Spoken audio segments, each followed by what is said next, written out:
Yeah, hello and welcome to this video covering Game 3 of the World Championship match currently held in New York between defending champion Magnus Carlsen and Sergei Karjakin. Yeah, the first two games were really a bit of a snooze fest. To be perfectly honest, that was not particularly great, but we've gotten a really good game number 3. Yeah, and in fact, people coined this an epic struggle, and I kind of agree. I mean, in Europe, with the time difference, this game lasted until close to 3 in the morning, and I was watching till 3 in the morning because it was really completely captivating to watch and see how it will turn out at the end. So let's have a look at this game. The only thing I have to say is it's extremely complex and a long game. And I didn't have all that much time. This video is already out pretty late because of my other obligations. So I would have liked to look a little bit deeper before making the video, but I also don't want to delay this. There's a game 4 played just in a couple of hours. So game 3, Carlsen is white and we see e4. No Trompovsky again. No big surprise. The Tromp probably was more of a one-off. So we got the Berlin defense, which I mean, this is a 12-game match, and if this match would have been if there would be bets, and someone would bet, we have no Berlin defense in this match, you probably get pretty good sort of odds on that. We earn much money. That would happen. So we have the first Berlin, and Carlsen goes for castles. He mostly plays d3 in this position, and opts for this slow maneuvering game. Castles takes, and now rook e1. A principled way to do this is, of course, to go for the famous Berlin Wall ending. This, check. But it seems that currently, white is not getting anywhere there. And so rook e1 by Carlsen. This move has the reputation of being extremely solid, rightly so, is often seen as a way to play for an advantage completely without any risk. So white gets this pawn back, and now the bishop on b5 was attacked, so it withdraws all the way to f1, takes and castles. We already see that the e file is opened up, and we have a completely symmetrical pawn structure. d4, bishop f6, rook is attacked. And now we come to the first interesting moment of this game, as Carlsen now does not play the perfectly normal looking move rook e1, but plays rook e2. That's a pretty strange looking move, yeah? What is the rook doing on e2? However, it has a couple of interesting points. This move, it seems, was not on Karjakin's preparation list. Yeah, as we see, if we jump one move further, he'd spent more than 20 minutes on the reply. Actually, somewhat surprising. I mean, it's not like this is the super hot move that everybody knows about, but if you look in the database, you find high-level games like there are 4 games in total in my database, and one has been played between Kasimdzhanov and Melkumian, 2 players that are in the top 100. And Kasimdzhanov is a very well-respected theoretician, so it's a little bit surprising that this was actually a surprise, like a complete surprise, it seems. What is the point of this weird-looking move? Well, it has a couple of ideas, and I'm pretty sure I don't understand them all. One thing is, what exactly should Black play now? In most cases, after rook e1, which is the move to compare it with, Black plays rook e8. And here, a popular idea is to play with bishop f4. And this kind of move, like here bishop f4, this kind of move is actually more effective. Oh, that was the wrong button. I'm sorry. That kind of move is actually more effective with the rook here, as if Black takes, you can actually recapture with the bishop and not have the queen on e1 after a capture. Yeah, even this would be a little bit better in comparison than having the queen on e1. It is a very small detail, but we are working on those, or those small details are currently what the world-class players are working with. So this is one little idea. The other idea we'll see in the game. Karjakin plays the move b6, hinting at this idea, after which Carlsen immediately replied rook e1. So he basically lost the move, yeah, by whoops, in 2 steps. So he has given black an additional tempo here, the move b6. It is, however, questionable if this is so helpful.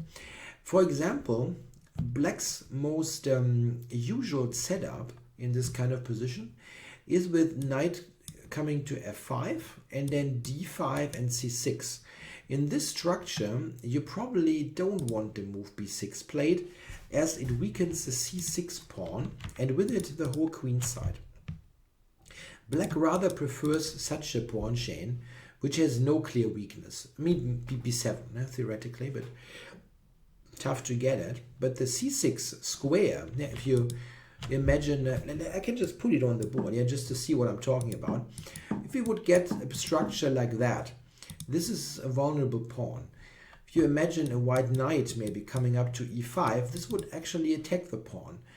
And a structure like b7, c6, d5 is more difficult to attack. So those little things are what makes the move rook e2 quite cunning. So rook e1, what did Karjakin play? He played rook e8, and now we see bishop f4. Yeah, the move b6 is extra. Here there are some little traps that are, however, for players on that level easy to see. For example, if black tries to win a pawn, he's failing due to this double attack. Something, like this for bishop a6 is losing for black. That's easy to spot, at least for those guys. Yeah, in the game he took, but of course didn't take on d4, but played queen to e7. Black, I think, has to be quite alert here. A move like bishop b7, which looks perfectly normal, I think is questionable, because this kind of structure is pretty bad. Black is never getting rid of those weakened pawns, and some trades now actually would mean disaster. In a position like that, if white would manage to trade off light squared bishops, for example, he would just win probably. Not getting a fantastic square on d5 and easy ideas against the weak pawns. So this is a bad structure. This is why Karjakin played queen to e7, being ready to take here with the queen. Knight c3 to develop, and check my notes here. Knight c3 to develop, bishop b7, and now we got the trade. And a4, yeah, trying some things here. Oops, sorry. Some things on the a file is one idea, and the other idea is to potentially take on d6.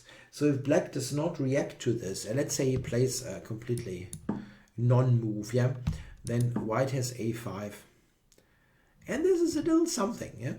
There's also the idea bishop takes on d6 and then knight b5. Black played a6, which is the normal reply to such an idea, to be ready to answer a5 with b5, which would actually not help at all. Instead, Carlsen played g3. Yeah, what is this position, by the way? How is this assessed? I think it's equal. It's just equal. I think Karjakin defended precisely after this rook e2 move, which certainly it seems took him by surprise. But currently not much is going on. Of course, precision is important. Yeah, it's not like both sides can play any move and be okay. But objectively speaking, I think black has equalized. G5, attacking this this bishop, and the bishop doesn't really have anything great to go. Yeah, I mean, if you, let's say you return, you're sitting there in knight f5 ideas, or what is the bishop doing here? Yeah, it's, again, knight f5 is a bit of a problem. So just the capture and bishop g2, so that black's bishop pair is taken off the board. Yeah, taken. And now we get this material distribution. a black bishop and black rook against white bishop, white knight and white rook. These endgame types are among the most complicated that you can have.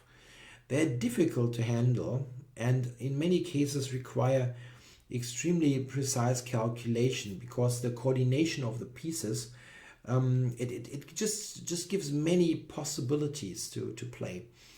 And I think we will probably see more of this in this match, those kind of complex endings. We had the same material distribution in game 1 with Carlsen having rook and knight against rook and bishop. I think Karjakin played this fine now. He played f5. That takes important squares, yeah, especially e4. And yeah, knight d5 for centralization. King f7, knight to e3, king f6. I think this is all quite understandable. Knight to c4. Yeah, the knight is looking at this bishop, asking a question. Do you want to move or not? Karjakin decided to move the bishop. This is, I think, an understandable decision for sure. But it has to be mentioned that in rook endings, often the activity of the rooks is more important than the pawn structure. That means that concretely, something like rook e8 probably wasn't bad at all. If white now decides to capture, it doesn't feel like this is giving white anything at all. Black is threatening rook e2, which is something that white has to watch out for. If he decides to cover it, like with a simple move like this, black will probably enter here, and the position like that is just equal. Is it equal? My notes say it's equal. But I'm kind of wondering. Rook a3 is irritating me. Ah yeah, okay. No, you can probably do this, yeah, and cover everything. Yeah, it's difficult for white to get any progress going here. You cannot easily move the king or do anything active. It was an option. He did not need to retreat it necessarily, but it is a good move. I mean, don't get me wrong. It's just important in end games, just with rook endings. If you have an active rook, you can often compensate weak pawns. As the rook it's often just like a contest of two rooks taking pawns, and sometimes it really doesn't matter if they're doubled or not. So rook e1, white is a bit quicker on the e file, and rook d8, this covers the d pawn, just if knight e5 happens. F4 now by Carlsen, and now we get to this phase of the game where it is a continuous task here for both sides to answer questions, and it is more difficult for black, I think. Yeah, it is equal probably with good play, with perfect play, but the question that white can ask black, like, do you want to do this or do you want to do that, they're a little bit more difficult to answer for black. And these kind of positions is where Carlsen really scores a tremendous amount of points. Here Karjakin has to answer the question what to do with this pawn. Take or not to take. In the game, he decided to capture. I think this is correct. If g4 is played, in general, yeah, this is very difficult decision, of course, but it's, I think, here long term, he certainly feared that if a knight pops up on e3, that the king is permanently tied to this pawn.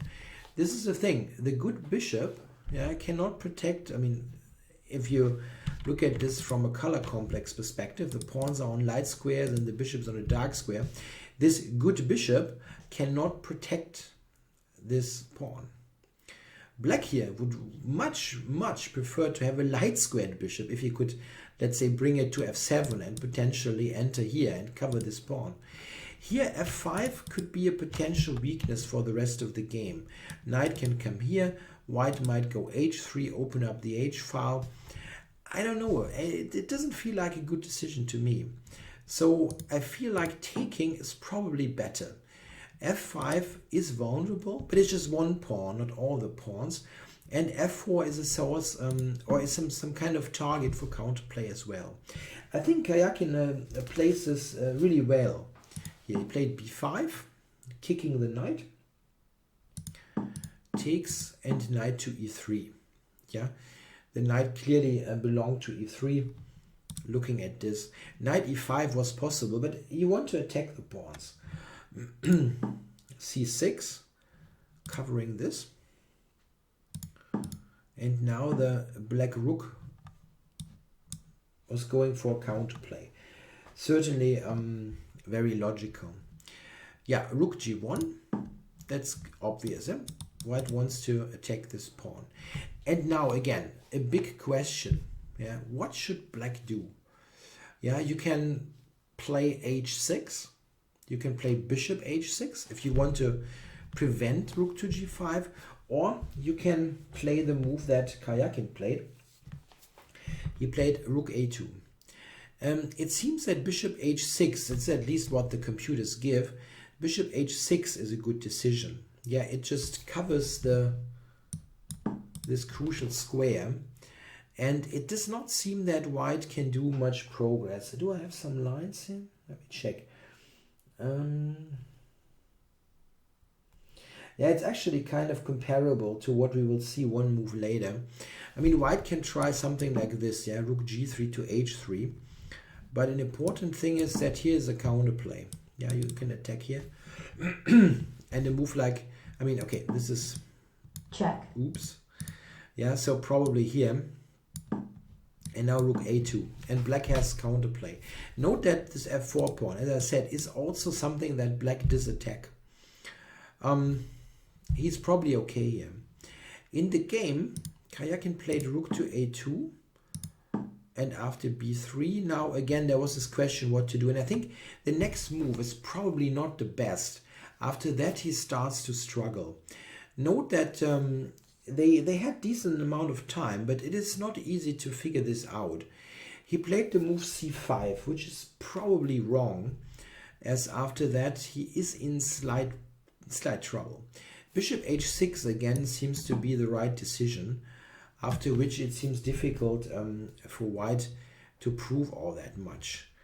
Yeah, white can try different things here. He can try D5, for example. Yeah, trying to gain a bit of space. But what do I have here? Yeah, black can try this maneuver. You need targets. Yeah, you need targets. And it seems that black is okay here. You can analyze that, of course, a lot deeper, and we'll come to positions later which also can be analyzed in great detail, but I think there are limits to what you can do in a video. This whole game is actually pretty rewarding to analyze. I'm fairly certain. I looked at this for quite a while, but I had to do other things, and you can look much deeper. He played this move, and the problem was that after rook G8, now again it's a little bit tricky. He had to go here. The bishop was hanging. Yeah, you cannot take, yeah. If you do this, check. White remains material up.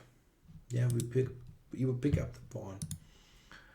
So king f7, rook back, and now this is hanging. And after c takes, knight f5, the d pawn is a problem. It's hanging. And black cannot easily cover it. How to do it? Yeah, if you want to do this with bishop to c5, you have to reckon with king e4. And this is just not looking at the pawn, but also stopping any d3 moves. I mean, being effective. D3, now the king can take. In the game, he jettisoned the pawn immediately to make sure that at least white has splintered pawns. Yeah, so there are 4 isolated pawns now. But white has won a pawn. A great result here for Carlsen, who didn't have all that much like 10, 12 moves ago. I mean, all that much is an exaggeration here. He didn't have anything. So those small imprecisions like the c5 move here led to white having an advantage. Is it enough that white should win? It's difficult to say. I don't think it is. It should be a win, but black has to defend extremely precisely to hold the draw. And in fact, I think the general level of the play from here on was exceptionally high, really exceptionally high. Rook a1. Rook is coming around to get for counterplay, get some counterplay, and Carlsen provokes the move b4. That makes lots of sense, so that this pawn is on a dark square and can potentially be attacked later by the knight. This bishop now has a more passive outlook. Yeah, rook g5. That makes sense. Activates the rook. It can go here to d5, to b5, attack all those pawns, and just is active on the 5th rank. I think the next couple of moves make perfect sense. Rook b1, and now rook f5 check. Yeah, rook h5 was also possible, but I think rook f5 check was fine. Check. White keeps an advantage here no matter what. Check. Yeah, here. Check. And black was basically pushing the king upward, but now returns back to attack the weakened pawn. There are in fact a couple of lines that you could analyze, but again it has its limits. Here Carlsen played rook d5. An interesting alternative was the move rook b8. This is, I think, given as stronger by the engines, and it looks strong. Yeah, it really does. King f7 is not so great because of knight f3. Yeah? Black can now not take here because of the fork. And he actually threatens both moves, knight e5 and knight g5. Yeah, that looks uncomfortable. Yeah? Something like check. This. It's not clear that white wins this, but I think he has gained in the last couple of moves. So king to e7 is probably tougher. And then white can return here, basically allowing knight f5 and potentially bring the king around. I think that looked a little bit more promising than rook e5, but it's very difficult to say without a really deep analysis. Carlsen, with what he played, also posed lots of technical problems. King went to f7. Yeah, king d8 doesn't really help all that much. What do you play though? Rook e3 probably. Cover this and go here. King f7 is also a bit more logical, I think. Rook d5, an interesting decision. Now, after rook takes, which was played by Karjakin, king d7, rook takes d7, we have this trade of the d-pawns. The general black drawing strategy is, of course, to get rid of the pawns. Yeah, what black is aiming for ultimately is probably to draw with the bare rook against rook and knight. This is a pretty common scenario from an endgame like that. Black tries to get rid of the pawns and maybe ultimately sacrifice the bishop so that the final pawn is eliminated. We will see some of that ideas later. Yeah, king e8 was played. This is correct. Yeah, the king should help him. King g8 doesn't really do all that much, and white returned. Here we have to see that white's position is very nicely coordinated. The knight is covering the pawn. That's very nice. And rook and king are also very active. Still, I think it's probably a draw with perfect play, but it's not fun. We know, however, that Karjakin is an extremely precise defender. So this is right up his alley, yeah? Trying to defend such a position and succeeding, actually, in most cases. We'll see how it turned out in the game. Yeah, so black played rook h3, attacking the h-pawn. And yeah, now white has a choice here. He can try various things. I think Magnus's choice, rook e5 check, was good. This is also approved by the engine. You can, of course, try other things here. Moves like knight c6, for example, knight e6. Yeah, if you look at knight e6, for example, that has this threat. We have to see that after the check here. Check. King f6. Yeah, I've got it's a nicer fork trick. Yeah, this, for example, is completely lost. Yeah, one reason is that this pawn was provoked to be before. This is a target, and yeah, how is black supposed to stop both this, keep the b pawn? It's impossible. Taking is wrong, however. Yeah, black should probably do something like that. King e5. And what does my analysis say? King e5. Rook h2. Yeah, there are some issues here. Yeah, you can not be sure to win this. I think I screwed this up. What do I have here? Rook h2, rook f8.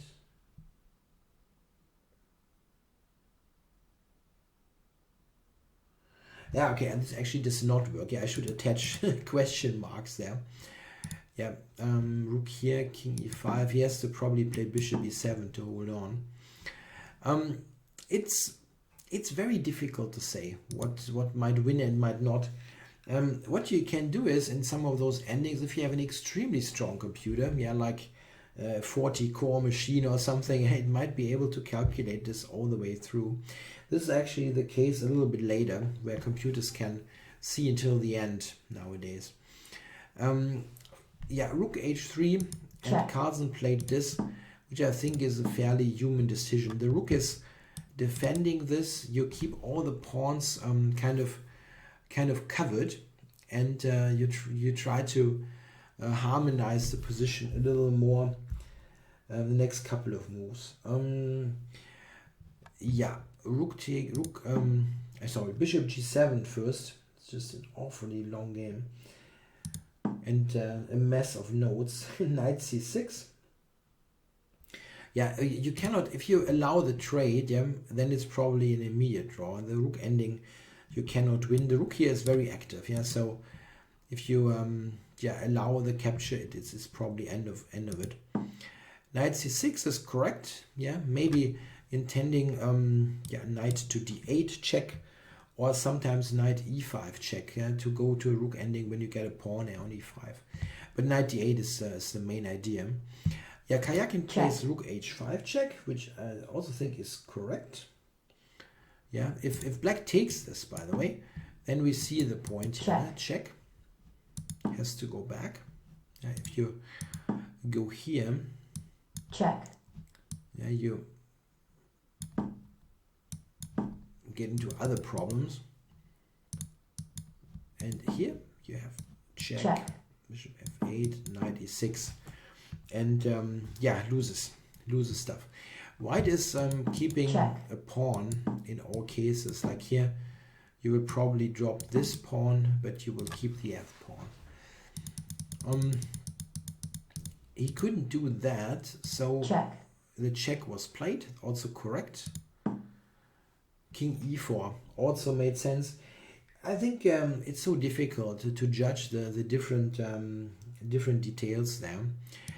Rook c5, good move. Yeah, taking now is no good. Yeah, we don't want to trade even more. After this, oops, sorry, h5.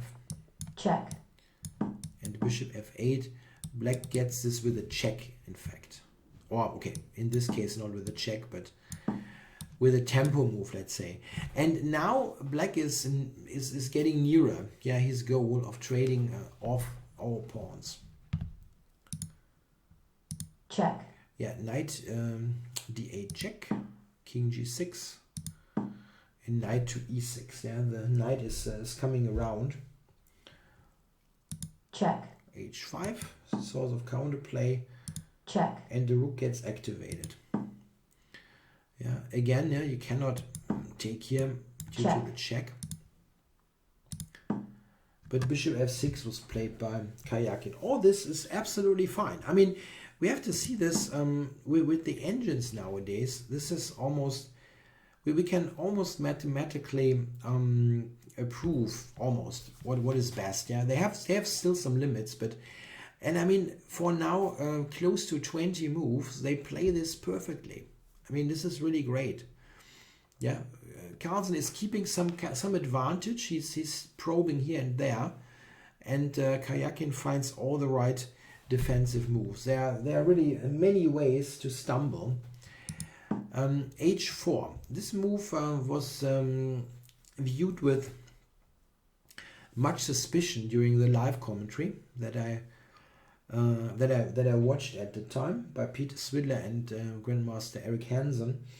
And I also have to agree, it looked a little bit strange to me to put a pawn on a dark square. Ultimately, it proved to be not that bad. I mean, at least this is what the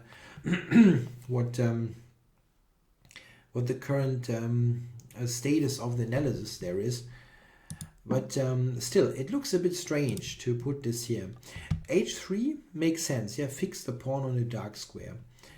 Yeah, and now we approach the absolutely critical check part here of this game. So knight is coming around and is heading towards c4. Not a bad square for this piece.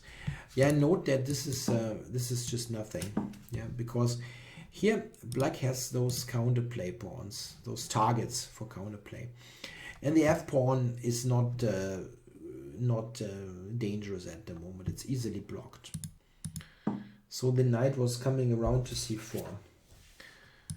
Rook to d1, a good move, yeah, for here. So there's really not much left here. f5 check. King went back. Knight c4, and now rook d4 check. This is also correct. There was also bishop c3, but this is a good decision. Yeah, the status quo is not yet changed all that much. Bishop g5. During the live broadcast, the commentators correctly, I mean, I completely agree, assumed that this was a mistake, but engines now prove that there is that this is actually okay. It makes, however, it's difficult for black. We'll see. Okay, rook e4. Check. King g4. And yeah, the bishop is hanging on g5. What do you do? Karjakin now gives a check on g3, which yeah, again was viewed with suspicion, but it still seems to be okay if you can believe the computer. Probably you can. It probably was easier here to play bishop f6 in this position, but okay. Check. Again, this is okay if you continue to play it correctly now. Yeah, it seems that here king f8 is the move that draws. I mean, this is pure computer chess. Yeah, king f8 is drawing. Why exactly is that drawing, and why not? I don't know. What he did, yeah.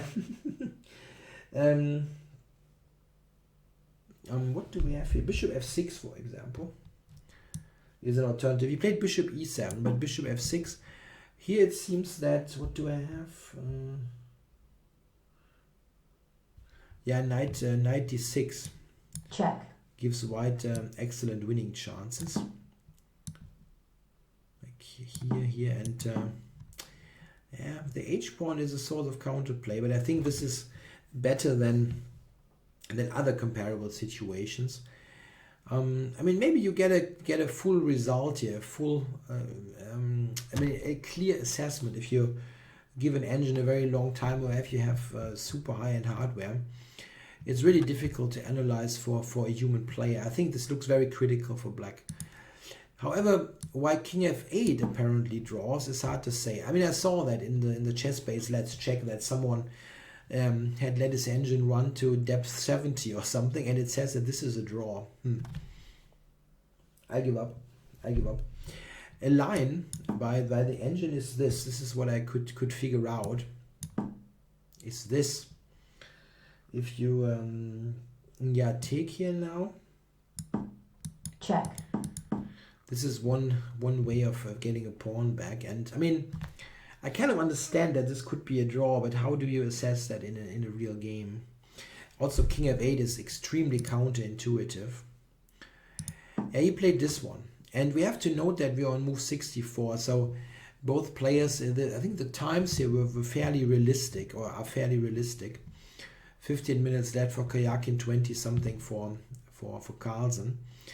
After bishop e7, the position is probably lost, if I'm not mistaken. Yeah.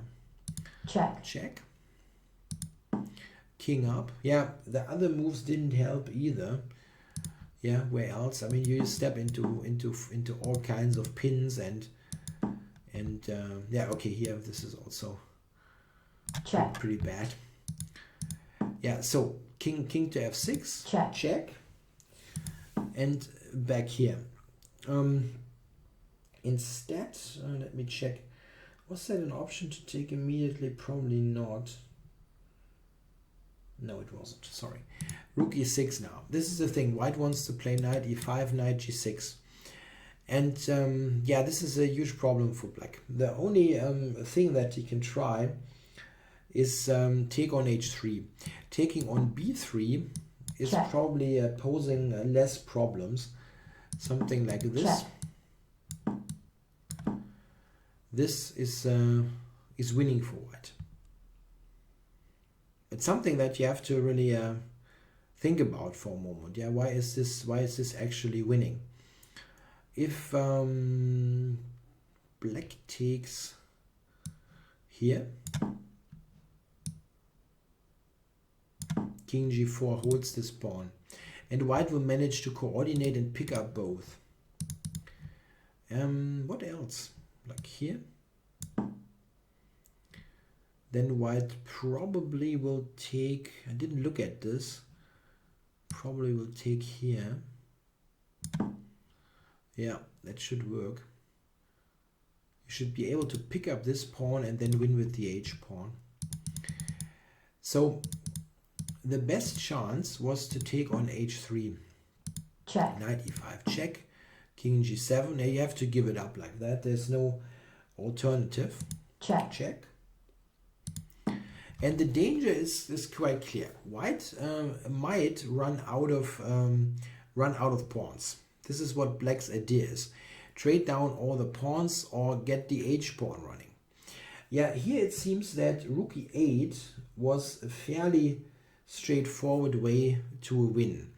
However, yeah, if the computer tells you that, this is all nice and good, but those guys, they have played for 6 hours there, and they have to really be precise. And I mean, to play perfectly in such a position is basically impossible. Rook e8, it seems, was in comparison, if you look at the other lines, relatively simpler win. This is the idea. Yeah, you come around with the knight here to hold the b3 pawn. It's a it's a fork, and then get to this. What was my line here? Rook h1 check. And now good move rook e2. Note how nicely this is coordinated. And yeah, after h3, king h4, h2, white will pick up this pawn with, I had this, check. Rook c2. Yeah, it should be a win.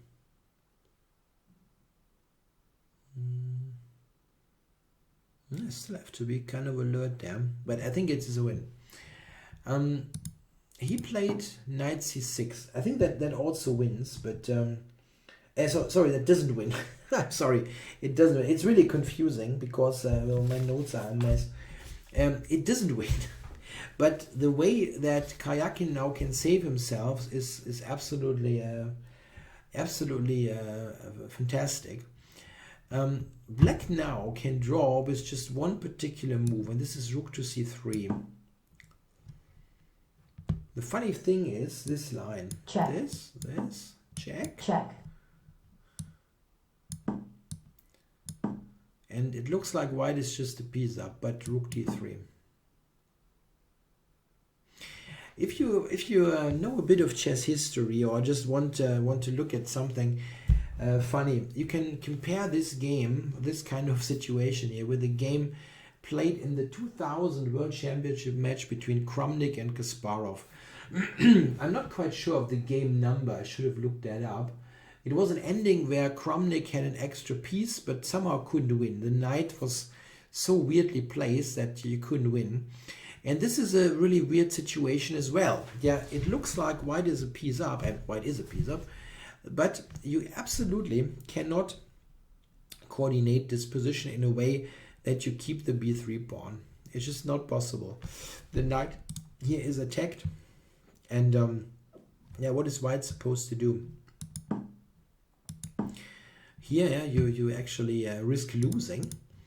And if you check, you don't get to a stable position. Yeah? It's really funny. This is just it's just weird, yeah, like this. And black is approaching here. You will not be able to coordinate this. Sometimes knights are pretty weird pieces. They sometimes simply have no squares. It's amazing, and this position is a draw. White is a piece up but cannot win. Karjakin did not play this move. We have to see it's down to 6 minutes here, right? And it's not easy, really not. He took on f5, and after that, Carlsen can win again with rook e1 or with what he did. Now, by now we are in the territory where the computers can give us a clear valuation. I think someone posted that rook e1 was made in 40 or something crazy. I don't know if this is true, but it might be. Yeah, rook e1 seems to be good now, and that is more convincing than what he did. The move that Carlsen played also seems to win according to the computer, but it's more difficult to do. Yeah, rook e1. So how does that continue? The main basic idea is to play the knight back here. Yeah, for example, king f4, check. the check here, and knight a5. This is the second idea, of course. The knight is protecting this, and now with king g4, the pawn should fall. Yeah, a position like this should be relatively easy because the knight is such a reliable defender. You will also win after a rook trade. Black can come around to attack this, and then you return. You never lose this pawn on b3. So that was a way for Carlsen to win the game here. He played knight a5 immediately, which also still wins. Rook h1. And now it's only one move, rook f7 check. He played rook b7. Yeah, the difference between all those moves is really difficult to figure out with a couple of minutes left. I think it's actually, well, it's difficult to see that rook f7 would win necessarily. However, to see that rook b7 doesn't work is, yeah, it's actually not that difficult. He probably just misjudged something with the rook move and probably thought it didn't matter. It's hard to say. I didn't watch the interviews, and I don't know what those interviews can really, yeah, well, what kind of coherent talk they could bring up after 7 hours of fight.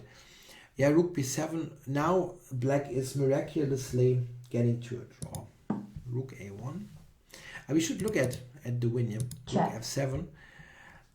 King has to move. Let's say, yeah, this is fairly logical looking. And if he goes here, the white king comes around, I think. Yeah, h3. Yeah, check. And now you pick this up. Yeah, and now rook a1 was the move, attacking the knight. And there is the h-pawn. White, really, I mean, he cannot do all that much now anymore. He yeah, checked on b5. If you move the knight, yeah, then the h-pawn will run. And this is the moment where you probably spot lines where you lose with white. Yeah, in some cases, This is the moment where you kind of think again, yeah? Don't lose with white. Check. Yeah, he checked. Check. Took this with a check.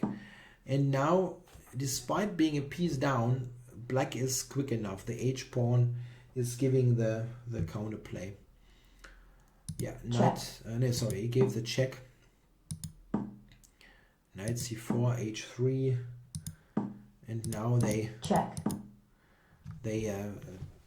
only one check, and now they agreed to a draw.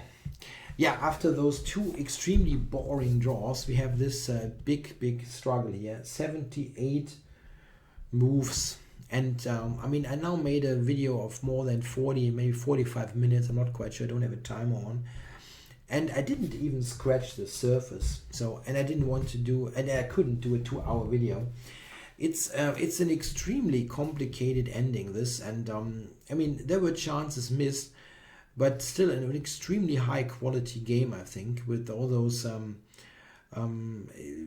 extremely precise calculations that had been done. And I can assure you, I only touched the surface there. You can look at this a lot deeper. I mean, Svidler and Hansen, they had plenty of lines in their broadcast. It's really interesting to look at this in more detail. Probably you will also find some sources online where you can look at this in PGN form, but not in video, and then look a little bit yourself. I think that's probably going to be a very interesting experience, analyzing such a complicated ending. Yeah, I think with this game, the match has in a way officially started. Interesting would be to consider the psychological impact of this game. Most people said during the broadcast on Twitter and so on that if Karjakin manages to save this game, it will be a huge psychological boost for him. Maybe yes, yeah. I mean, it's certainly better than losing the game. That's clear. But on the other hand, I also think that I mean, Carlsen he's probably not happy with the game, yes. But I mean, he made lots of pressure and he got him on the ropes, which is also good to see that you were able to outplay the other guy. Carlsen knew that before, but it's good to being able to see that you can do it in this event that's currently going on.